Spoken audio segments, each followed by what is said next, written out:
자, 팀 켈러의 설교를 함께 살펴보고 있습니다. 예. 오늘 두 번째 장이죠. 예. 매번 복음을 설교하라. 설교하라. 네.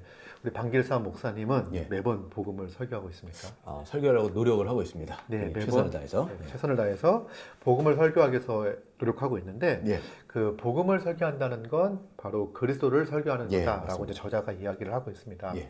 이렇게 이제 이야기를 할 때 어떻게 매번 그리스도를 설교할 수 있겠냐? 예.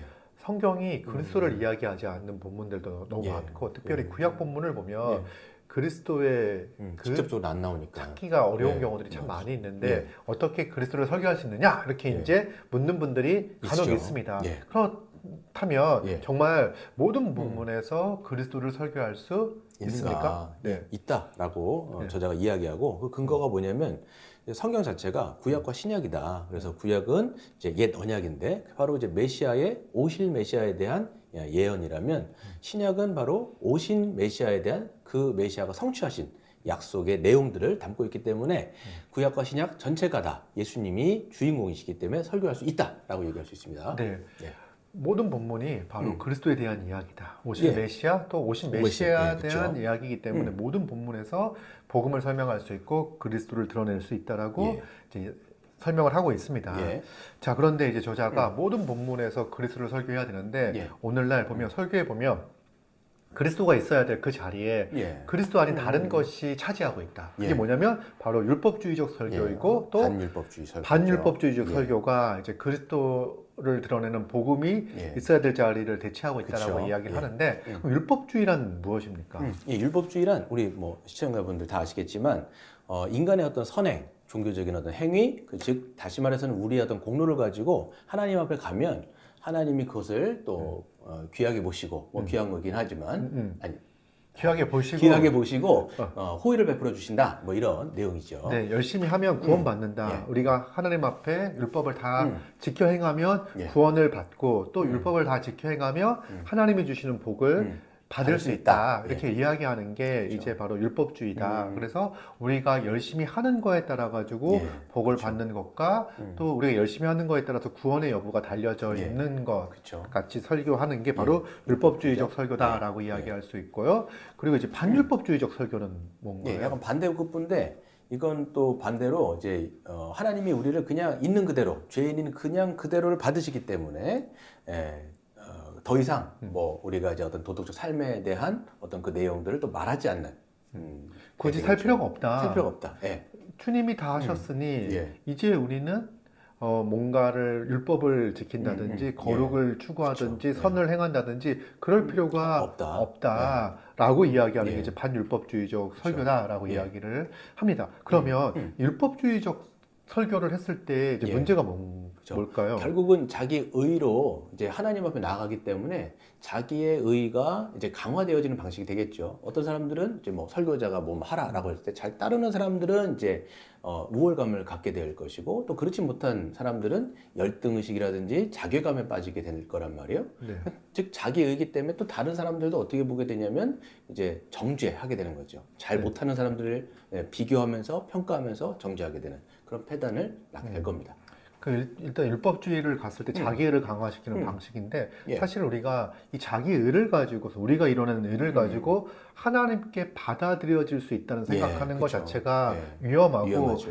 불가능한 걸 마치 예, 우리가 될 할 수 것처럼. 있는 것처럼 예. 이야기한다는 것이 첫 번째 문제이고 또 예. 그로 인해서 파생되어지는 게 예. 내가 뭔가를 몇 가지를 했으면 했다는 것 때문에 우월감을 그쵸. 갖거나 예. 뭐 자부심을 갖거나 또 그렇게 하지 못했을 때에 자괴감을 갖거나 예. 열등감을 갖거나 또 이제 두려움을 갖겠죠. 그쵸. 왜? 하나님 앞에 예. 내가 받아들여지지 않겠구나. 그쵸. 내 인생은 하나님께 받아들여질 수 없는 없다. 인생이야 라고 그쵸. 될 테고 또 어떤 경우는 뭔가 열심히 하면 뭔가 받을 수 있다. 예. 하나님께 받을 수 있다고 생각이 들어가지고 뭘 되게 열심히 했어. 뭐 봉사도 열심히 하고 예배도 열심히 참석하고 헌금도 열심히 하고 했어. 근데 열심히 한 나보다 열심히 안 한 어떤 사람이 잘 돼. 내가 원하는 거를 더 많이 가지고 있는 것처럼 보이는 거야. 그러면 시기심도 생기고 그쵸. 원망도 생기고 이제 그렇게 된다. 이게 바로 율법주의의 아주 큰 패단이다. 패단이죠. 예. 약간 이거는 그 은혜의 종교인 우리 기독교가 아니라 기독교가 아니라 이 복음이 타종교예요, 아니라 타종교. 예. 약간 이상하게 맞아요. 이제 흘러갈 수 그렇죠. 있겠다 생각이 들고 이 반율법주의의 패단은 뭘까요? 예, 반율법주의는 이게 반대급부인 거죠. 그래서 거룩한 삶에 대해서 전혀 인식하지 않고 지금 이대로 날 받아주신다며, 날 용서 받았다며, 그럼 뭐 알아서 하면 되겠네라고 얘기하는 그러니까 무율법주의가 되는 거죠. 예, 반율법주의, 그러니까 율법을 경시하는 네, 거. 그렇죠. 이게 이제 어떤 상태랑 비슷하냐라고 이야기했을 때 예수님을 믿기 전이나 믿은 예, 이유나 후도, 예, 삶의 변화는 없는 거죠. 전혀 없어요. 그러니까 믿기 전에도 예수님을 주님으로 인정하지 않은 삶을 살았고 고백하고 예수를 믿는다고 이야기하지만 믿은 이후에도 주님의 말씀엔 전혀 관심 없고 주님의 명령이라든지 이거에는 전혀 관심 없이 여전히 자기 마음대로 살아가는 모습이다. 이게 과연 신자의 모습이냐? 신자의 모습이냐? 성경에서 말하고 있는 그 복음의 결과의 모습이냐? 네. 뭐 이런 의문을 그렇죠. 갖게 됩니다. 네. 그래서 이 이제 율법주의와 반율법주의를 피해야 된다. 예. 이제 저자는 이렇게 이야기를 하고 있습니다. 예. 그러면서 이제 우리가 이제 흔히들 범하는 게 율법주의를 피해야 된다라고 이야기하면 반율법주의를 대안으로 제시해요. 그렇죠. 예. 하지 말아라. 네, 하지 말아라. 아, 주님이 다 하셨다. 음. 근데 그렇게 얘기했더니 정말 아무것도 안 하고 막 지 마음대로 살아. 그랬더니 율법주의를 대안으로 그렇죠. 제시하는 거예요. 반율법주의의 대안으로 율법주의를 그렇죠. 제시하면서 네. 열심히 해야 하나님이 기뻐하신다라고 하면서 한 주는 율법주의, 그 다음 주는 반율법주의, 네. 그러니까 왔다 갔다 하면서 정작 무엇을 설교를 못하냐면 복음을 설명. 복음을 설명 못한다. 그래서 저자는 반율법주의와 율법주의의 대안으로서 해결할 수 있는 방법으로서 이 복음을 설명해야 된다, 설교해야 된다고 이야기를 합니다. 그래서 복음을 설교할 때 율법주의와 반율법주의 두 다를 극복할 수가 있습니다. 네. 어떻게 율법주의를 극복이 되나요? 율법주의가 극복되는 거는 이제 그리스도를 설교하면 그리스도께서 우리를 대신하여서 인간의 몸으로 오셔서 모든 하나님이 세우신 그 수많은 율법을 다 성취하셔서 로마서에서 말씀하신 것처럼 율법의 완성이자 마침이 되신 거잖아요. 그렇기 때문에 그분이 다 이루신 거죠. 우리는 믿는 것이 우리의 일인 거죠. 그래서 믿는 자들에게 하나님이 그 의를, 완전한 의를 이제 값없이 주시기 때문에 여기서 율법주의가 이제 해결이 되는 거죠. 그래서 이제 복음을 충분히 이해할 때, 우리가 율법을 지켜 하나님 앞에 인정받을 것이 없구나. 왜냐하면 그리스도가 다 성취하였고 믿음으로 말미암아 그 의를 우리에게 전가시켜 주시고 거저 주신 것이기 때문에 은혜가 있기 때문에 율법주의가 설 자리가 없어지는 거죠. 예, 그렇죠. 자, 그러면 반율법주의는 어떻게 극복이 되나요? 반율법주의도 십자가를 설교할 때 하나님의 완전한 사랑과 완전한 공의가 다 십자가에서 성취된 거잖아요. 그렇기 때문에 그리스도의 십자가를 믿는 자에게는 이제 그리스도가 나를 위해서 십자가에서 죽으셨는데 왜 죽으셨냐?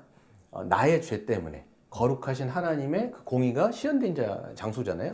그러니 거룩하신 하나님을 보게 되는 거예요. 그 거룩하신 하나님이 나를 사랑하셔서 용서해 주셨어요. 그럼 그 거룩하신 하나님의 뜻대로 살고자 하는 마음이 분명히 신자의 마음 가운데는 용서 좀 칠 거란 말이에요. 그렇기 때문에 율법과는 전혀 그러니까 거룩한 삶과는 전혀 상관없는 삶을 살 수는 없을 거라는 거죠. 네, 이제 예수 그리스도를 바라봤을 때, 복음을 들었을 때 우리는 죄인임을 인식하고 또 거룩하신 하나님을 보게 되고 거룩하신 하나님이 죄를 얼마나 싫어하시는지를 십자가를 통해서 알게 되어 또 우리 마음 가운데 이 거룩을 향한, 거룩을 맛본 자로서 거룩을 향한 열망이 생긴다. 그래서 이 반율법주의적인 태도를 갖기는 어렵다. 그렇죠. 하고 그리고 이제 실제로 그런 열망이 생긴다고 하더라도 가만 보면 우리에게는 이 거룩으로 나아갈 수 있는 힘이 없는 것처럼 보일 수가 있어요. 맞아요. 정말 그런가요? 근데 이제 성경은 이제 복음은 뭐라고 말씀하냐면 그리스도를 믿는 자에게 성령을 물처럼 부어 주셔서 우리 안에 새 마음을 창조하시고 이 새 마음을 창조한 자가 이제 하나님의 뜻 가운데 살아갈 수 있는 이제 능력을 하나님이 그리스도 안에서 주셨다라고 설명을 하고 있죠. 네, 새 마음을 주셨다. 우리의 속사람을 새롭게 하셨다. 그렇죠. 심령을 새롭게 하셨다. 성령이 우리 함께 하셔서 그 옛 부패한 그 심령이 아닌 이제 새 마음, 사랑할 수 있는 거룩을 나갈 수 있는 그 마음을 주셨고 또한 성령이 하시는 일이 그리스도와 우리를 연합하게 하셔서 그리스도 안에서 그리스도의 모든 것을 가지고 그리스도처럼 살아갈 수 있는 길을 열어주신 거죠. 네, 그래서 이제 복음은 예수 그리스도가 우리를 위하여 죽으셨을 뿐만 아니라 그분이 주가 되셔서 성령을 보내셔서 성령이 우리를 예. 그리스도와 연합하게 하셨다. 예. 이제 신자가 거룩한 삶을 소망할 뿐만 아니라 소망으로 그 거룩으로 나아갈 수 있는 힘이 있는데 그게 뭐냐면 그리스도와 연합하여 그리스도의 모든 것이 우리에게 주어졌기 때문에 이제는 그리스도의 성품을 가지고 사랑할 수 있는 자, 예. 거룩으로 나아갈 수 있는 자가 되었다. 그렇기 예. 때문에 반율법주의가 극복이 되어진다. 극복이 되죠. 복음을 그렇죠. 선포할 때, 예. 가르칠 때 율법주의와 반율법주의가 극복되어지고 이 복음 안에서 누리는 기쁨과 자유가 예. 큰 거죠. 클 것 예. 같다. 맞습니다. 네. 그러면서 이제 우리가 흔히 설교를 할 때 그 범하는 예. 이제 실수 뭐 예. 그 중에 하나가 뭐가 예. 있냐면 예. 설교는 결국은 사람을 변화시키는 그렇죠. 거, 행동을 예. 변화시키는 것이 목표지 않습니까? 예. 예. 그러다 보면은 직접적으로 뭘 하지 마라 하라라고 하는 명령을 많이 할 것 같아요. 예. 그래서 행동을 바꾸기 위해서. 근데 저자는 이런 부분들을 주의해야 된다. 단지 도덕적, 윤리적 설교를 하는데 모범론적 설교를 하는 데는 한계가 있는 거죠. 하면 안 된다라고 네, 이야기를 하면서 예를 들고 있습니다. 그게 뭐냐면 우리 잘 알고 있는 요셉과 보디발의 아내, 보디발의 아내. 그리고 그 요시야가 요시야의 그 율법을 말씀을 선포하는 것, 방법. 그리고 이제 그 예, 다윗과 다윗과 골리앗 골리앗. 이야기 세 가지를 이야기하면서 이 세 가지가 어떻게 윤리적 설교, 도덕적 설교, 모범론적 설교가 될 수 있는지를 설명을 해요. 그렇죠. 그래서 이제 그 요셉의 이야기를 통해 가지고는 예. 뭐뭐 하지 말아라. 그렇죠. 유혹을 피해라. 피해라. 요셉처럼 피해라. 이렇게 얘기해. 그게 하나님 기뻐하신 거다. 우리가 세상에 많은 유혹이 있겠지만 가감히 예. 피해라. 예. 하나님을 저도 바라보고 그렇게 했거든요. 피해라. 네, 맞아요. 예. 여기 끝난다고 한다면 이거는 도덕적인 설교로 설교다. 가는 거죠. 그리고 이제 요시아의 그 내용을 가지고도 예.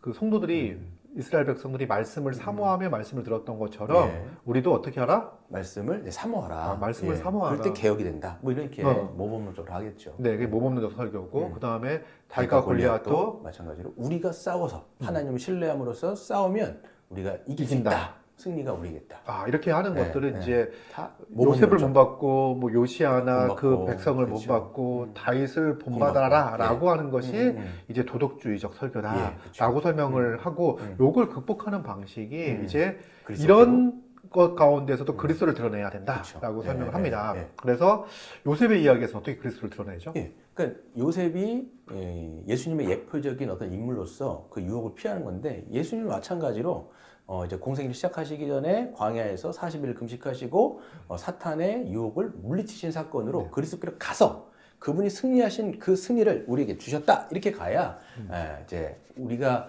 어떤 그 복음 안에서 이제 살아갈 힘을 얻게 되는 거죠. 네, 그래서 그 요셉을 이야기할 때도 그 요셉이 보디발의 아내의 유혹을 피한 이 사건이 이제 그리스도를 통해서는 어떻게 이루어지고 성취가 되어 그 복이 그쵸. 우리에게 왔는지를 왔는지. 설명을 하는 게 그쵸. 필요한 거고 예. 요시아 같은 경우에는 요시아도 마찬가지로 말씀을 선포했다. 근데 그 말씀이 이제 모세 오경일 텐데 그 모세 오경에서 말씀하신 것을 예수 그리스도께서 다 완전하게 성취하셨다. 그렇기 때문에 그것을 믿는 자들에게는 그 예언된 말씀의 성취가 우리에게도 이제 이루어지는 거죠. 네. 그렇게 가야 이게 되게 이제 중요한 포인트인데 이것도 요시아가 그 되찾은 율법을 다시 찾은 그렇죠. 율법을 낭독. 할 때 사람들이 막 좋아하고 기뻐하고 막 말씀을 사모하잖아요. 근데 결국 이스라엘은 그렇게 실패했어. 맞아요. 그렇게 기쁨으로 받았지만 근데 우리의 신약의 신자들은 기쁨으로 받을 수 있는 이유가 뭐냐면 말씀하신 것처럼 그리스도가 그 율법을 성취하셨기 때문에 우리 이제 신자들은 그 말씀이 기쁨으로 그쵸. 이제 그래서 다가오는 거죠. 복음으로 다가올 수 거죠. 있는 거다. 예. 또 이제 다윗과 골리앗도 단지 우리도 용감하게 하나님을 신뢰하여 이 세상과 맞짱 떠 이깁시다. 네, 다 뒤지는 거예요. 그러면. 이런 게 아니라 그리스도가 어떻게 하셨습니까? 다 이제 십자가에서 죽으시고 부활하심으로써 사망과 그 죄의 권세를 다 깨뜨리시고 이 사탄의 머리를 밟으셨기 때문에 그 이기신 승리를 우리에게 주셔서 우리가 이기는 거지 무작정 우리가 하면 우리 머리가 깨지는 거예요 사실. 네. 그래서 그리스도가 승리하신 것에 그 다윗의 승리에 초점이 맞춰지고 우리도 싸우자가 아니라 그 다윗의 승리의 궁극적인 승리가 바로 그리스도를 통하여 이루어졌다라고 설교를 하는 것이 바로 모범적 설교, 모범론적 설교, 도덕주의적 설교를 피하는 방법이다라고 말합니다. 예. 그러면서 이제 설교자가 설교를 할 때 항상 이렇게 함정이 있다. 맞아요. 도사리고 있는 위험한 두 가지 함정이 있는데 첫 번째 함정은 뭐냐면 본문을 설교하는데 예. 그리스도를 드러내지 않는 않는 설교가 그렇죠. 있다라고 많죠. 이야기를 해요. 예. 이제 방금 우리가 얘기했던 거, 이 모범론적 설교라든지 도덕주의적 설교가 바로 예. 그런 것 같아요. 그러니까 분명히 본문을 가지고 재밌게 풍성하게 막 이렇게 때로는 감동도 있고 예. 그렇게 설교를 했지만 정작 그리스도는 그리스도가 안 드러나지 않았다. 그렇죠. 그런 설교일 수도 있고 또 저자가 요 챕터에서 이렇게 이야기하면서는 마가복음 5장에서 맞아요. 예. 그 광인, 걸어서 광인. 네, 광인 정말 미친 사람, 예, 그렇죠. 귀신 들려서 미친 사람. 네, 이야기를 들으면서 이게 그 본문은 그리스도가 치유하시는 본문임에도 맞아요. 불구하고 예, 예. 그리스도를 드러내지 않은 설교 그렇죠. 일수 있는 거죠. 있다라고 얘기를 해요. 맞아요. 이제 어떻게 설명하고 있습니까? 예. 저도 이 본문을 책을 읽으면서 참 그렇다라고 생각한 게 뭐냐면 이 저자가 두 가지 설교를 읽은 거죠. 똑같은 본문을 들어서. 근데 첫 번째 설교는 어떻게 했냐면 그 거라사 광인의 모습이 귀신 들려갖고 막 처참하잖아요. 자기 몸을 막 자해하고 막 소리 지르고 막 그러는데 이게 죄인들의 어떤 비참한 모습이다. 좋죠. 그런데 예수님을 만났어요. 만나가지고 회복이 되어서 옷을 입고 정신이 온전해졌다. 이게 이제 본문 구절에 있단 말이에요. 그러니까 회복된다라는 거예요. 그러면 이 죄인들은 어떤 뭐 중독을 갖건 어떤 문제가 있건 그리스도께로 오면 다 해결됩니다. 이렇게 끝날 수가 있어요. 이게 첫 번째 설교였어요. 잘했어요. 근데 두 번째 설교는 더 잘한 거죠. 어떤 차이가 있냐면 끝난 게 아니라 그럼 왜 우리가 회복될 수 있는 근거가 뭐냐라고 했을 때 그리스도가 십자가에서 이루신 그 사역의 내용을 더 한 발짝 나간 거예요. 왜 그가 옷을 입고 온전해졌냐? 바로 예수님이 십자가에서 옷이 다 벗겨져 가지고 다 자기의 그 몸이 하나님의 형벌을 통해서 다 받음으로 말미암아 그가 나음을 입었고 예수가 그렇게 비참하게 졌다는 거예요. 그게 우리를 구원하신 어떤 궁극적인 이유가 되는 거죠. 그러니까 두 가지 설교에서 차이는 뭐냐? 하나는 그냥 이 광인에 초점을 맞췄다라면 두 번째 설교는 이제 그리스도께서 행하신 일이 선명하게 들어가는 거죠. 네. 그래서 사실 신약 본문을 이야기할 때는 그리스도가 드러날 거예요. 근데 이 본문을 설명할 때 그리스도가 회복하셨습니다라고 이야기를 하지만 그렇죠.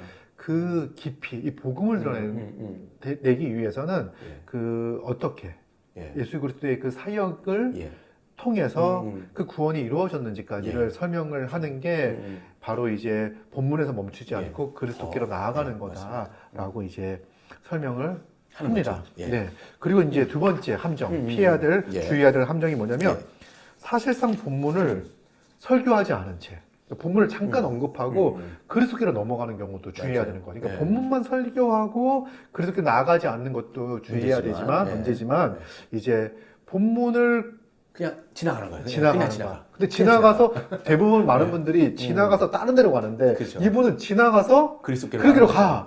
근데 이것도 조심해야 된다. 네. 그런 설교 들으면 어떤 생각이 드냐면 본문에서 내용을 설명도 안 하고 바로 이렇게 딱 들어가는 느낌이 들면 그냥 이게 본문과 밀착이 안 될 때 그냥 설교자의 이야기를 들은 느낌만 들은 거예요. 주님이 말씀하신 게 아니라. 그러니까 본문이 뭘 얘기하는 느낌이 아니라 그렇죠. 설교자가 이 본문에서 몇 가지를 발췌해가지고 이야기를 하는 거구나. 근데 그 이야기가 다른 이야기가 아니라 그리스도를 이야기하지만 이 본문이 그리스도를 가리키고 있다는 느낌보다는 그냥 설교자가 그리스도를 말하기 위해서 이 본문을 썼다는 거죠. 가져온 것 같은 느낌만 든다. 이게 이제 좋지 않은 거죠. 그래서 설교를 할 때는 본문에 밀착해서 이 본문이 말할 수 있는 방식으로 설명을 해야 되는 거고 이제 많은 경우에 구약 본문을 이야기하다가 그리스도께로 바로 가거나 이제 그렇게 하는 경우가 뭐냐 했을 때 이 구속사적인 맥락을 좀 놓쳐버리거나 그럴 때 그런 경우가 있을 수 있겠다 생각이 들어요. 그래서 구속사의 흐름과 맥락 가운데 이 본문이 어디에 위치하고 있는지를 잘 파악하여 설교하는 게 필요하겠고요. 그리고 이제 설교자가 본문에 밀착하여 본문이 말하는 바를 전달하기 위해서는 어떻게 해야 될까요? 그러니까 성경을 잘 연구해야 될 것 같아요. 그래서 시간을 들여가지고 1차 청중이 들었던 그 당시의 배경과 모든 정황, 그래서 하나님이 이 당시에 어떤 메시지를 주셨는지 1차 독자의 어떤 관점으로 먼저 주해가 이루어진 다음에 그 다음에 이제 그 순서대로 고리를 찾아가고 그리스도께로 연결하지 않으면 떠버리는 거죠. 말씀하신 것처럼. 그래서 본문을 볼 때 깊이 보고 그 다음에 이 본문에서 말하고 있는 주요 포인트, 예. 중심 사상들, 메인 아이디어를 찾은 다음에 이 중심 사상과 전체적인 흐름이 또 어떻게 연결되어 예. 있는지 그걸 가지고 이제 깊이 생각하며 예. 이렇게 적용하며 고민하며 묵상하는 시간들이 필요한 거죠. 예. 그래서 설교자는 그 과정이 이제 보화를 캐내는 아주 기쁜 과정이다. 예. 그리고 그걸 통하여 청중들에게 잘 설명을 하고 설교를 예. 하고 그 다음에 그 중심적인 메시지가 어떻게 그리스도를 향하고 있는지를 드러내 보이는 거 예. 이것이 이제 필요하겠다. 예, 맞습니다. 예, 이렇게 설교를 하면 정말 풍성하게 아유, 복음이 그럼 드러날 것 같아요. 복음이 그냥 무지하게 드러나는 거죠. 네. 그리고 이제 그 다음 챕터에서는 이제 뭘 설명하고 있냐면 구체적으로 구약 본문 가운데서 어떻게 그리스도를 드러내고 설교할 것인가 이 부분을 6가지 아유, 기대됩니다. 기대되죠. 예, 엄청 기대되네요. 네, 하지만 네, 기대됩니다. 그럼 그렇죠. 다음 시간에 뵙도록 하겠습니다. 예. 기대가 된다면 좋아요. 구독 네, 예. 꼭 예. 부탁드리겠습니다. 감사합니다. 감사합니다.